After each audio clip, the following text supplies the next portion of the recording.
Hi guys, welcome back to 10 Minute Reviews. I'm Jason, bringing you today's video. My fuzzy co-star Freya, she's running around somewhere. I think she's outside screaming into the ether right now, but I'm sure she'll make an appearance shortly. So guys, as always, please hit the like and subscribe buttons. And any support we get from you guys means a lot to us. We're going to keep doing this anyway. We want to bring you guys cool books, cool authors. We don't think enough people read for fun. And we just like to talk about books.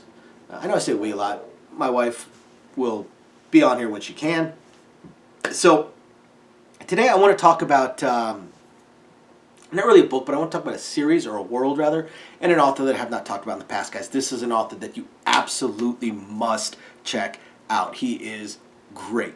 I want to talk about Chris Tullbane, and I don't know exactly what to call this series. Murder of Crows, I believe, was the name of the first trilogy. He also calls it the Post-Break World, or the Post-Break Trilogy, or Post-Break Books. Guys, they're freaking fantastic. Obviously, since I'm talking about a group of books, I can't do my usual 4 categories, but I'm going to try and talk about the pieces of the book. So I just finished The Queen of Smiles. Now, The Queen of Smiles is a standalone book within the world. The way he describes it in his epilogue and his afterword, fuzzy, is it's kind of a bridging book. So he has his first trilogy, The Murder of Crows, I'm going to talk about, and then he's planning on writing another trilogy within the world. So first, I do need to talk a little bit about the world, guys. The world is it's clever. It's clever. It's way different. It combines a few different genres, and it's amazing. It's amazing, and it's fascinating. And the more you read about it, the more interesting it gets. So basically, his world starts out, and this is prior to the books, but it forms the world. It starts out with a dream. That's it. It starts out with a dream. A man had a dream. So you're looking at our world, Earth, normal modern day Earth, when this man has a dream. Well, unfortunately, this man is basically God. He's basically God, because his dream does what they call breaking the world. Now, the break occurs over a few years time span after the dream, and they call the world the post-break world. Now, his dream, like I said, it breaks the world. It destroys the world. He changes entire geography. Changes geography, destroys things, builds things. His dream, again, he's basically God. The biggest thing, he creates superpowers. He creates superpowers out of whole cloth.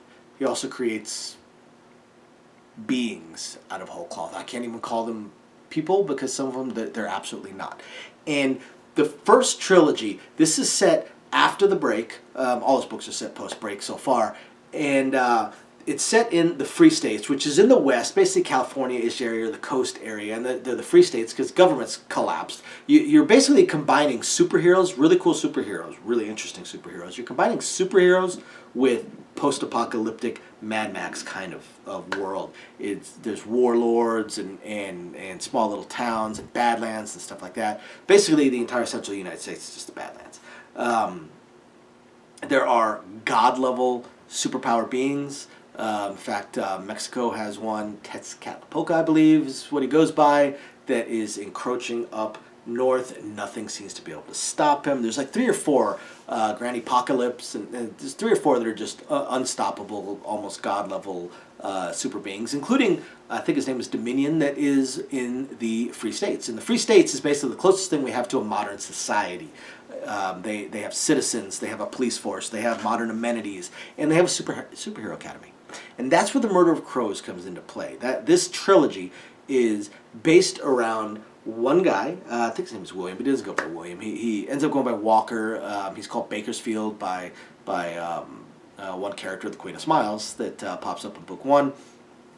And he is what they call a crow. He is superpowered, but he is basically a superhero necromancer.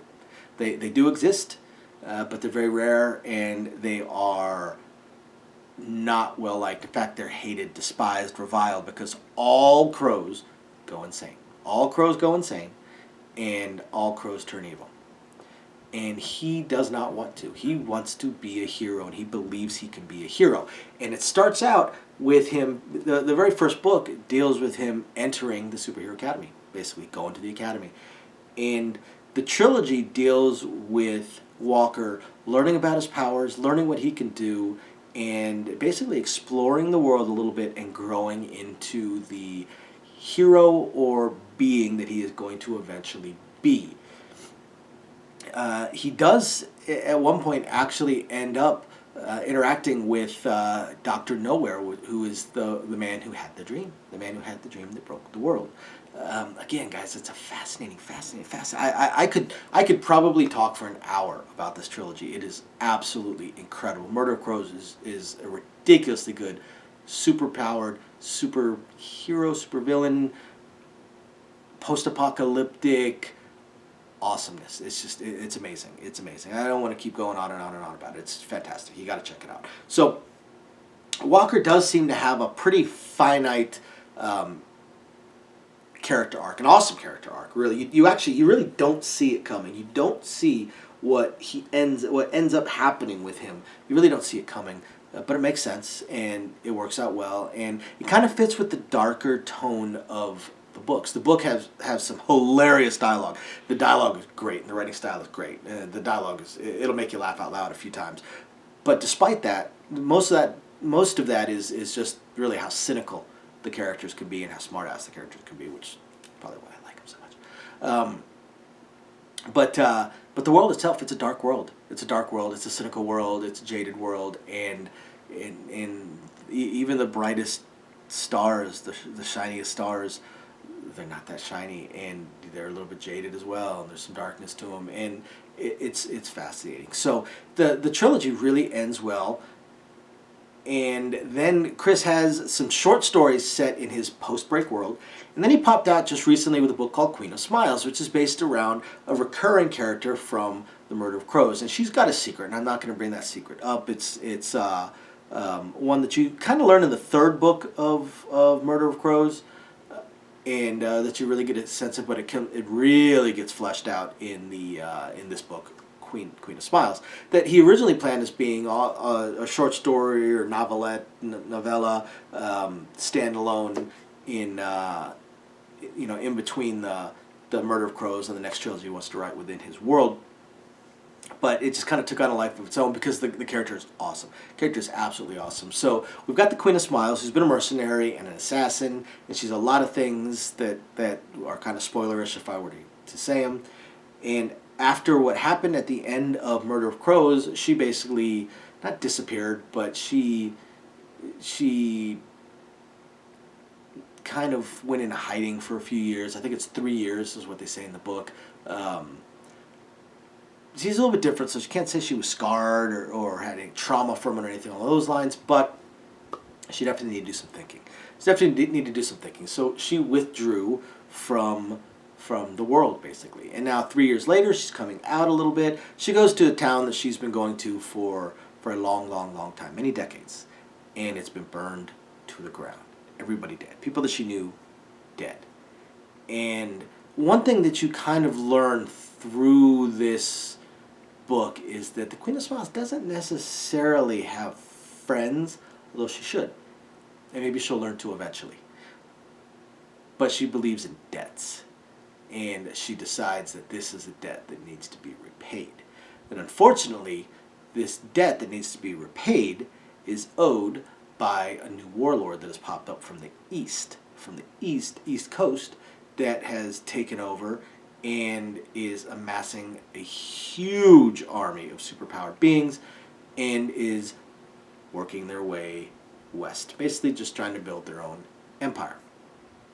So the Queen of Smiles goes after her and then realizes that she's going to need a little bit of help because, again, she's going after an empire. She's going to have to breach a freaking empire full of superpowered beings. So she starts recruiting some help. She recruits a little bit of help here and there, some absolutely fascinating people from Two Feathers to Jules, and it's interesting. And again, dialogue that just makes you crack up.